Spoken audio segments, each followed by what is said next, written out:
Maire de Montluçon depuis décembre 2017, après avoir succédé à Daniel Dugléry, Frédéric Laporte a pris un arrêté municipal cette semaine pour retirer à sa première adjointe, Mme Bernadette Vergne, toutes ses délégations. C'est une triste fin et une triste histoire qui dure depuis presque 21 mois maintenant. En réalité, suite à la démission, ou en tout cas à la volonté de Daniel Dugléry de démissionner début juin ou mi-juin 2017, après l'élection législative, puisqu'il l'avait annoncé dès le départ de son mandat, à mi-mandat, il passerait la main à un autre élu, parce que son idée c'était de préparer l'avenir. Voilà. Donc le 19 juin, j'ai déjeuné avec Daniel Dugléry, il m'a fait part de son souhait de se retirer. Et moi, je lui ai demandé de ne pas le faire immédiatement dans la précipitation, tout de suite après l'élection législative.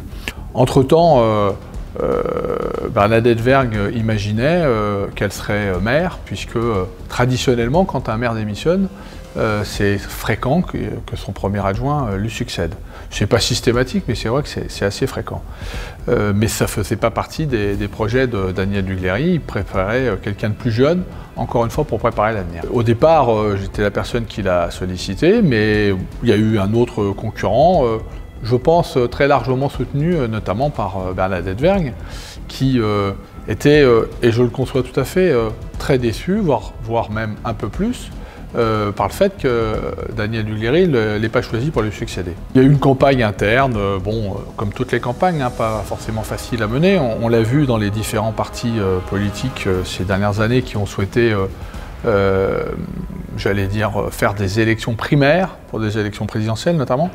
C'est des élections primaires qui ont systématiquement laissé des traces. Dans notre équipe, elle a aussi laissé des traces. J'ai gagné l'élection à 14 contre 12, puisqu'il y a une voix d'un de mes électeurs qui n'a pas été retenue, mais enfin en attendant, il a quand même voulu voter pour moi.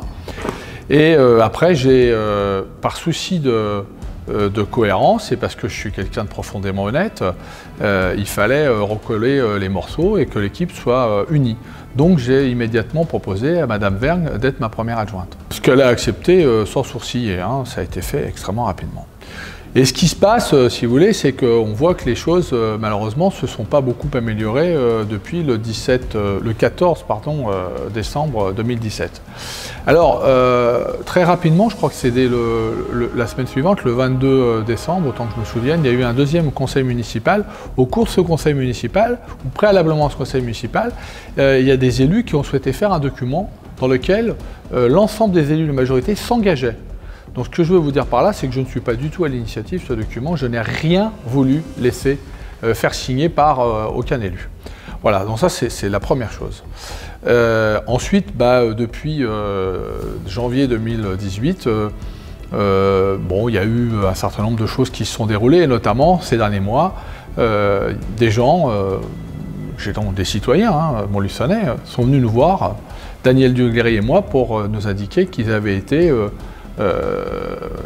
apostrophé ou interrogé par Mme Vergne pour savoir s'il voulait faire partie d'une éventuelle liste que mettrait en place Joseph Rodillon.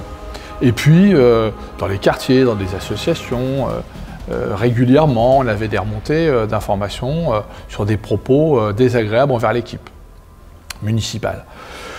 Donc depuis janvier 2018, j'ai rencontré plusieurs fois Bernadette pour lui demander ce qu'il en était, s'il y avait ou non ce type de comportement. Elle m'a toujours dit le contraire. Daniel Dugléry l'a rencontré plusieurs fois parce que lui, de son côté, il était aussi interpellé et elle a toujours dit le contraire. Voilà, donc le mardi de la semaine dernière, je lui ai demandé de venir me voir. Le lundi d'ailleurs, je me trompe, lundi de la semaine dernière, je lui ai demandé de venir me voir.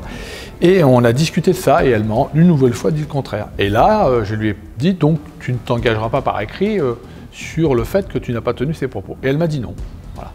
Et elle m'a dit qu'elle de toute façon, elle ne soutenait pas l'équipe municipale. Voilà. Donc quelqu'un où il y a beaucoup de choses qui remontent du terrain, quelqu'un qui vous dit officiellement qu'elle ne soutient pas l'équipe municipale, j'allais dire, le divorce est consommé et malheureusement, on ne peut pas rester marié et continuer à travailler ensemble. Voilà.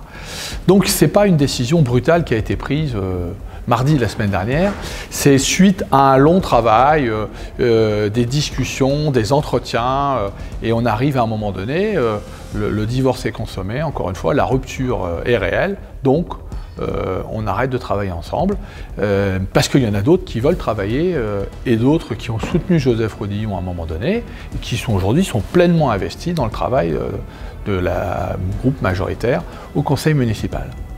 Voilà les faits. Je le regrette. Je le regrette profondément parce que je pense que c'est une élue qui s'est beaucoup investie. C'est une élue de qualité. Mais il faut aussi savoir que le bateau doit avancer avec une équipe entière. Hein, c'est pas possible de faire autrement. Il faudra attendre le conseil municipal du 4 avril pour connaître la nouvelle composition de l'équipe municipale. J'ai proposé que la première adjointe soit Valérie Taillarda et qu'il y ait 2 conseillers délégués qui soient nommés. Annie Pasquier pour les anciens combattants et puis Audrey Moller à la culture. Il va de soi que si on avait été tous unis du début à la fin, les choses auraient été beaucoup plus simples. Mais c'est comme ça.